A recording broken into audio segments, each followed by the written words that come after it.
नमस्कार शेतकरी बांधवांनो, मी प्रतीक सूर्यवंशी, महसूल सहाय्यक, रावेर तहसील कार्यालय, जिल्हा जळगाव. शेतकरी बांधवांनो, राज्य शासन विविध जिल्ह्यात निधी जाहीर करत आहे. राज्यात जी काही अतिवृष्टी आणि पूरजन्य परिस्थिती निर्माण झाली होती त्या राज्यातील विविध जिल्ह्यांमध्ये विविध महिन्यांमध्ये, जसं की जून, जुलै, ऑगस्ट, सप्टेंबर असे विविध महिन्यांमध्ये जी काय अतिवृष्टी झाली होती त्या अतिवृष्टीमध्ये बाधित शेतकरी संख्या, बाधित हेक्टर आणि निधी असा जिल्ह्यावाईज हे महाराष्ट्र शासन वेगवेगळे जी आर काढून मदत निधी जाहीर करत आहे. त्या संदर्भात एक नवीन जी आर आलेला आहे. हा जी आर आपण पाहू शकता ठाणे, रायगड, रत्नागिरी, सिंधुदुर्ग आणि त्याचबरोबर गोंदिया, चंद्रपूर, त्याचबरोबर छत्रपती संभाजीनगर अशा विविध जिल्ह्यांमध्ये हा मदत निधी जाहीर झालेला आहे. आपण हा जी आर डिटेल पाहूया. त्या अगोदर आपण काही माहिती या जी आर बद्दल पाहूया. शेतकरी बांधवांनो, हा जी आर महाराष्ट्र शासनाचा महसूल आणि वन विभागांतर्गत आलेला 17 ऑक्टोबर 2025 रोजी निर्गमित झालेला असा हा जी आर राज्यात विविध जिल्ह्यात जुलै 2025 ते ऑगस्ट 2025 या कालावधीत अतिवृष्टी व पूर यामुळे झालेल्या शेतकऱ्यांच्या नुकसानीपोटी बाधितांना मदत देण्याकरिता हा जी आर आपण पाहू शकता.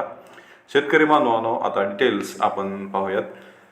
मित्रांनो, ज्या ज्या जिल्ह्याचा जे काही पंचनामे आहेत ते पंचनामे पूर्ण झाल्यानंतर त्या महिन्यातले हा शासन जी आर निर्गमित करत आहे. त्या विभागाची विभागीय आयुक्त हा रिपोर्ट महाराष्ट्र शासनाने देतात आणि महाराष्ट्र शासन असे जी आर काढत असतं. आपण पाहू शकता डायरेक्ट आपण कुठल्या जिल्ह्याला किती मदत भेटलेली आहे आणि किती शेतकरी बाधित आहेत ते आपण पाहूयात. आता आपण यामध्ये पाहूयात कोकण विभागातील काही जिल्हे.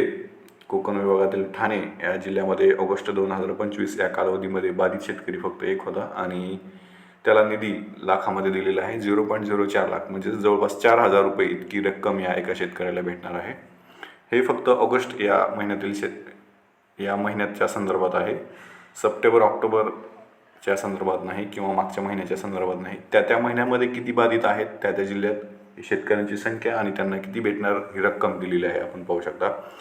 रायगड जिल्ह्यामध्ये आपण पाहू शकता रायगडमध्ये ऑगस्ट 2025 मध्ये 218 शेतकरी बाधित होते आणि त्यांना 7.27 लाख इतकी रक्कम भेटणार आहे. आपण आता रत्नागिरीच्या संदर्भात माहिती पाहूया. रत्नागिरीमध्ये ऑगस्टमध्ये 579 शेतकरी बाधित होती, त्यांना 8.91 लाख इतकी रक्कम भेटणार आहे. आता आपण सिंधुदुर्गच्या संदर्भात पाहूया. सिंधुदुर्गमध्ये ऑगस्ट 2025 मध्ये बाधित शेतकऱ्यांची संख्या होती 141 आणि त्यांना जवळपास 4.79 लाख इतका निधी भेटणार आहे, मदत निधी भेटणार आहे. आता आपण नागपूर विभागातले काही बघूया. नागपूरमधील गोंदिया या जिल्ह्यामध्ये शेतकऱ्यांची बाधित संख्या ऑगस्टमध्ये होती 1 आणि त्यांना जवळपास 4,000 रुपये इतकी रक्कम भेटणार आहे. चंद्रपूरमधील आपण पाहूया. चंद्रपूरमध्ये ऑगस्ट या महिन्यामध्ये जवळपास 15,384 खूप मोठी संख्या बाधित होती. त्यांना जवळपास 11.93 कोटी इतकी रक्कम भेटणार आहे. मित्रांनो, रक्कम मोठी असेल तर त्याला मी कन्वर्ट करून सांगेल.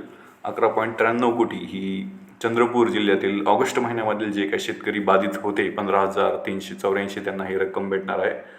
आता आपण छत्रपती संभाजीनगरच्या बाबतीत पाहूया. छत्रपती संभाजीनगर यामध्ये जुलै महिन्यामध्ये 257 शेतकरी बाधित होती, त्यांना 12.33 लाख इतका निधी भेटणार आहे. आणि ऑगस्ट या महिन्यामध्ये छत्रपती संभाजीनगरमध्येच 2,129 शेतकरी इतके बाधित होते, त्यांना जवळपास 106 लाख इतका निधी भेटणार आहे. म्हणजे जवळपास 1,60,00,000 इतका निधी या 2,129 शेतकऱ्यांना भेटणार आहे. अशा प्रकारे 18,750 या शेतकऱ्यांना जवळपास 13.33 कोटी इतका निधी भेटणार आहे.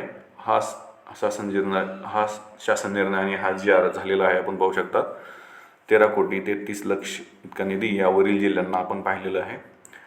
शेतकरी बांधवांनो, मी तुम्हाला वारंवार सांगितलेलं आहे की ज्या शेतकऱ्यांची नोंदणी ॲग्रिस्टॅकवर झालेली आहे आणि ज्यांना शेतकरी कार्ड भेटलेलं आहे, म्हणजेच फार्मर ID ज्यांना भेटलेला आहे, तिथं नोंद झालेली आहे, त्यांना हा निधी डायरेक्ट बेनिफिट ट्रान्सफर म्हणजे त्यांच्या डायरेक्ट अकाउंटला हा निधी पडण्यास काही दिवसामध्ये सुरुवात होईल. त्यामुळे शेतकऱ्यांनी जास्तीत जास्त हा ॲग्रिस्टॅकवर फार्मर ID काढून घेणं गरजेचं होतं.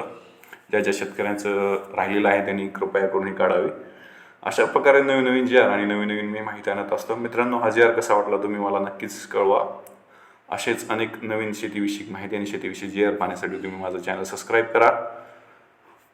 मी प्रतीक सूर्यवंशी आपली रजा घेतो एका नवीन व्हिडिओने एका नवीन JR आपण नेक्स्ट व्हिडिओमध्ये भेटूया. तोपर्यंत जय महाराष्ट्र.